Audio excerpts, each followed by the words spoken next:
जी, hello दोस्तों, मैं हूँ कमर चीमा। उम्मीद है आप लोग ठीक होंगे। दोस्तों, इस वक़्त भारत के जो प्राइम मिनिस्टर हैं नरेंद्र मोदी, वो जा रहे हैं अ, इज़राइल। ये एक बड़ी खबर है इस वक़्त, पूरे इस खित्ते की अगर मैं कहूँ तो सबसे बड़ी खबर यही होगी। अ, अब क्यों जा रहे हैं, कैसे जा रहे हैं, इसके ऊपर तो सारी बातें हम बात कर सकते हैं। अ, लेकिन ये सिग्निफिकेंट विज़िट है। ये एक इंतहाई सिग्निफिकेंट विज़िट है। उसमें आप ये देखें कि मोदी साहब का विज़िट ईरान जाना का जो बड़ा मकसद है, वो यही है जी कि हम अ, वी स्टैंड अगेंस्ट टेररिज्म। अच्छा, इंडिया की पॉलिसी बड़ी वो जिसे कहते हैं ना, इस तरह की है कि आज मैं देख रहा था कि जी हॉलोकॉस्ट का ये रिमेम्बरेंस डे था। फॉरेन सेक्रेटरी विक्रम मिश्री इजरायली प्राइम मिनिस्टर के साथ खड़े हुए थे। इंडिया के डेप्टी नेशनल सिक्योरिटी एडवाइज़र पवन कपूर ईरान के अंदर हैं। वो अली लारिजानी से मिल रहे हैं, जो सेक्रेटरी हैं ईरान की सुप्रीम नेशनल सिक्योरिटी काउंसिल के। अच्छा, और मोदी साहब क्या कर रहे हैं? मोदी साहब इज़राइल जा रहे हैं। आप यहाँ से अंदाज़ा लगा रहे हैं कि ये क्या हो रहा है। और अगले हफ्ते जयशंकर साहब भी अमेरिका जा रहे हैं। लेकिन मैं यहाँ पे जो जो खबर मेरे पास है और व्हाट आई अंडरस्टैंड, ठीक है जी, कि मोदी साहब का जो विज़िट है इज़राइल का, दैट इज़ सिग्निफिकेंट। सिग्निफिकेंट इस तरह कि ये एक तो जिसे कहेंगे ना, अ, जा तो खैर अगले महीने रहे हैं फरवरी के अंदर, लेकिन the point here is very clear कि मोदी साहब पैगाम दे रहे हैं कि हम इज़राइल के साथ खड़े हुए हैं। We are standing with Israel. दूसरी बात क्या है? वो कहेंगे जी हम तो 27-28 फरवरी को जा रहे हैं, क्योंकि रिसेंटली इज़राइली प्राइम मिनिस्टर का फ़ोन भी आया था।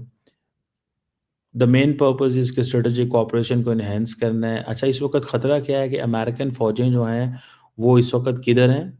अमेरिकन फ़ोर्सेस जो हैं इस वक़्त ईरान के ऊपर अटैक करने की तैयारियाँ कर रहे हैं। तो आप वहीं से अंदाज़ा लगा लें कि what kind of a situation are we in. हम किस तरह की सिचुएशन के अंदर हैं। अगर अगर फॉर एग्ज़ाम्पल आप ये देखें, जस्ट अ पॉइंट, एक तरफ पूरे के पूरे वेस्ट एशिया में, मिडल ईस्ट के अंदर एक बड़ी रीजनल शिफ्ट आ रही हैं और हाई लेवल इंगेजमेंट्स हो रही हैं, जहाँ पे हम ये देखते हैं कि अमेरिकन जो हैं वो फुली सपोर्ट करते हैं इंडिया को, उसको, इसराइल को, इन एवरी कॉन्टेक्स्ट। मोदी साहब चाहते हैं कि मैं अपनी स्ट्रेटेजिक पार्टनरशिप इन्हेंस करूं। 2017 के बाद पहली दफ़ा ये जा रहे हैं। डिफेंस एंड सिक्योरिटी पार्टनरशिप है। इंडिया क्योंकि इसराइल की टेक्नोलॉजी के ऊपर रिलाई करता है, drones, missiles, this that. Counter terrorism एक ही मसला है। इंडिया और इसराइल कहते हैं जी हमारा कॉमन थ्रेट है टेररिज्म।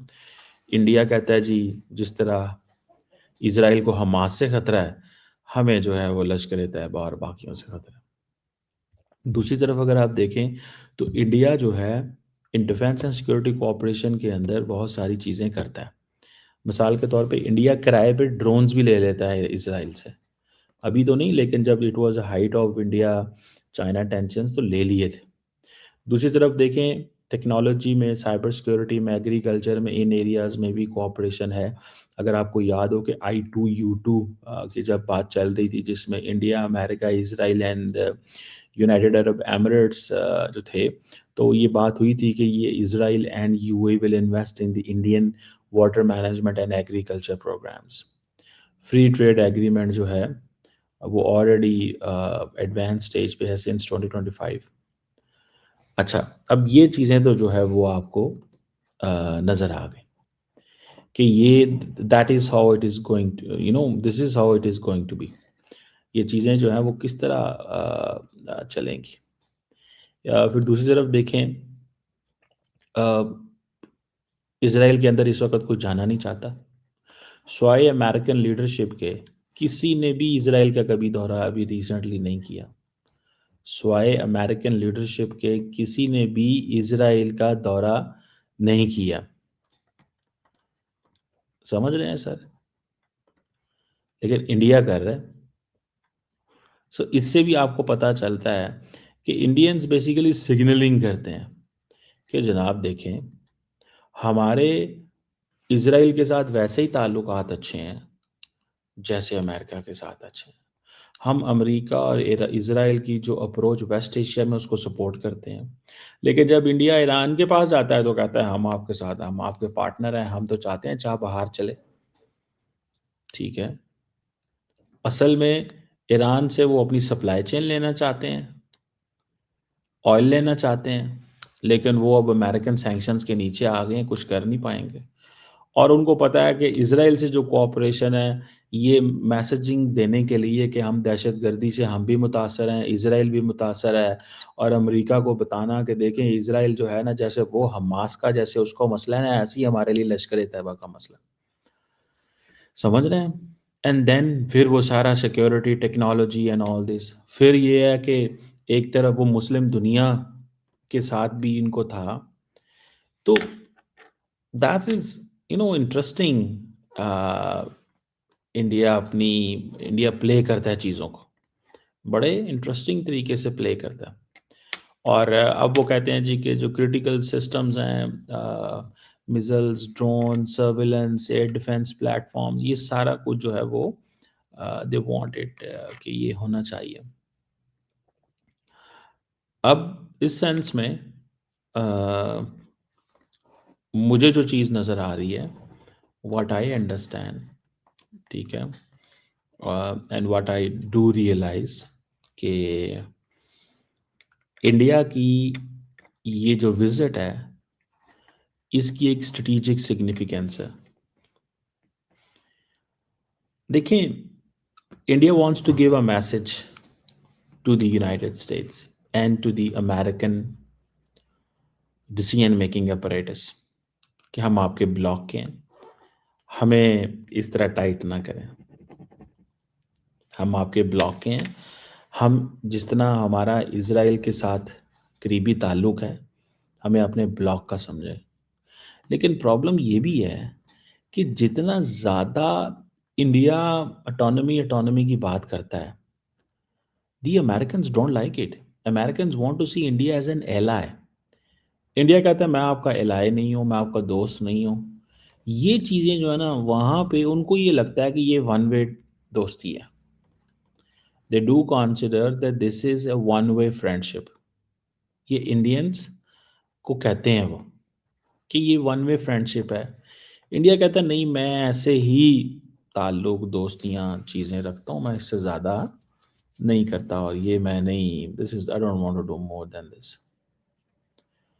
सो इस चीज़ को भी आप अगर समझें तो you will come to know कि ये इस तरह का भी मज़ा आ जाएगा। अब वो देखते हैं किस तरह चीज़ें जो हैं वो चलाते हैं। ठीक है, तो दिस इज़ ऑल्सो इंटरेस्टिंग, एक इंटरेस्टिंग सिनेरियो आपके लिए बनता है। बहरहाल मैं तो देखता हूँ कि इसराइल की जो पार्टनरशिप है इंडिया के साथ, that is more in technology and counter city defence and security partnership.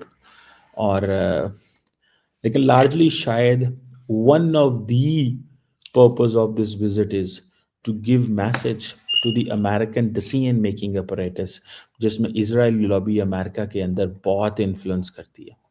उस लॉबी को ये बताना ज़रूरी है कि इंडिया आपका, हम एक एंगल से सोचते हैं। और जब इसराइल का दौरा कोई यूरोपियन भी नहीं करता, तो इंडिया यूरोपियन यूनियन के साथ डील करके इंडिया यूरोपियन यूनियन के साथ डील करके तो पहुंच रहा है इसराइल।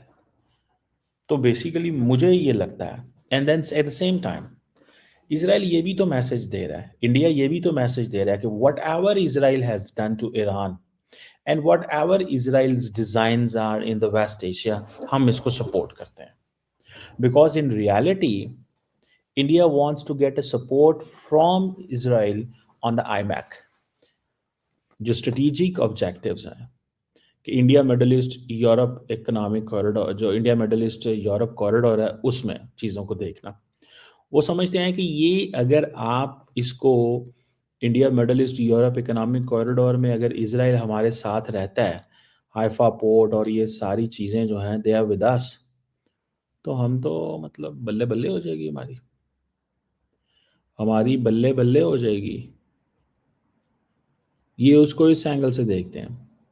लेकिन अगर इंडिया इसमें नहीं वो इसराइल सपोर्ट करता, इससे पहले वो यूएई और सऊदी अरब से वो समझते हैं कि हम अपने अभी तो चलो सऊदी अरब के इसराइल के साथ ताल्लुकात नहीं बेहतर, लेकिन कल को जिस तरह की उनकी यूएई से पार्टनरशिप है, इसी तरह की ये पार्टनरशिप करना चाहते हैं सऊदी अरब के साथ। वो चलो उस लेवल की ना भी हो, लेकिन दे डू कंसीडर कि हम एक एक बड़ी पार्टनरशिप बनाएंगे।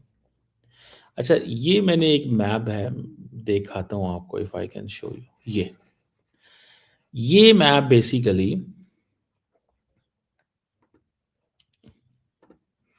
ये मैप अगर आप देखें, इंडिया, ठीक है, यूएई, जबल अल अली, यहाँ पे इंडिया की बड़ी इन्वेस्टमेंट्स हैं जबल अल अली में। इंडिया समझता है कि we can be we can replace China in Jebel Ali. हम सारी चीज़ों को मैन्युफैक्चर करके जबल अली में रख दें, दुनिया में जो इन्वेस्टर आए वो यहाँ से चीज़ें खरीदे और यूएई से हम उसको डिस्पैच करा दें, और यहीं से चीज़ें डिस्पैच हों यूएई के वो रोड से क्रॉस, रेल से क्रॉस करके सऊदी अरब क्रॉस कर जाए, आगे जॉर्डन, आगे इसराइल, हाइफा पोर्ट, मेडिट्रेनियन और ग्रीस हम पहुँचा दें। तो इंडिया के लिए ये जो आईमैक है, iMac is again a challenge, कि अब आईमैक सारा का सारा रुक गया because of Saudi EU competition, because of Israel's war against Iran and Hezbollah and Hamas and Oman, उसमें यमन and all this, जो ये 4 साल से हो रहा था। सो बेसिकली तो वो समझ रहे हैं। अच्छा, तुर्की को बड़ा गुस्सा है इंडिया के ऊपर कि इंडिया ने इस कॉरिडोर को ग्रीस से कनेक्ट करता है, तुर्की से क्यों नहीं करता, हमें इसने बाहर निकाला है। तो अगर इसराइल को तुर्की से कनेक्ट कैसे करते इंडियंस, सवाल ही पैदा नहीं होता था। समझ रहे हैं आप बात? ये इंटरेस्टिंग चीज़ आपको बता रहा हूं। और इसराइलियों ने भी नहीं मानना था, तो उन्होंने ग्रीस से कनेक्ट किया। तो इसीलिए तो ये रजब तैयब एर्दोगान ने ये कहा था कि कोई भी कॉरिडोर जो है हमें माइनस करके जो है वो कभी भी कामयाब नहीं हो सकता। तो इंडिया की लिमिटेशंस हैं यहाँ पे इस कॉरिडोर को इम्प्लीमेंटेशन, लेकिन Israel is a linchpin, is an important player. Without Israel चीज़ें थोड़ी सी करना मुश्किल होगा उनके लिए। द रीज़न बिहाइंड इज कि सऊदी अरब से निकल के आगे किसको टच करना है, जॉर्डन को टच करके इसराइल को टच करेंगे तो देन इट्स ओके। तो ये हाइफा जहाँ पे ऑलरेडी इसराइल, इंडियन समझते हैं कि हमने, वो अडानी साहब ने उस स्पोर्ट के अंदर काफ़ी काम शाम किया हुआ, तो they are into this game. तो ये एक चीज़ जो है ना, हालांकि ये सऊदी अरब से ये निकाल के इसको तो अगर ये स्विस से भी निकाल के तो चले जाते तो ये जॉर्डन और इसराइल कनेक्शन बीच में हो सकता था, लेकिन सऊदी अरब क्या रेडी होगा इसके लिए? It's a very long project, one thing. Secondly, इसका क्या फ्यूचर है, येट टू सी दिस। मतलब you have to see this, इसका क्या फ्यूचर है यार, क्या होगा इसका, क्या फ्यूचर है, क्या चीज़ जो है वो आइंदा आके चीज़ जो है वो बनने जा सकती है। तो मैं तो इसको देख रहा हूँ कि प्राइम मिनिस्टर मोदी का जो विजिट है ना, ये अमेरिका की डिसीजन मेकिंग लॉबी के लिए, अमेरिका की डिसीजन मेकिंग लॉबी के लिए, कि भाई हमारे साथ वो ना करें जो आप कर रहे हैं, हमें इज़राइल के एंगल से ही देखें, हम भी आपके दोस्त हैं। लेकिन in reality Indians do want कि अमेरिकन जो हैं, जो अमेरिकन डिसीजन मेकिंग अपरेटस है, वो पाकिस्तान के बारे में भी अपना व्यू बदले। ये दिस इज समथिंग बिगर। देखते हैं क्या करते हैं मोदी साहब और कैसे सब कुछ।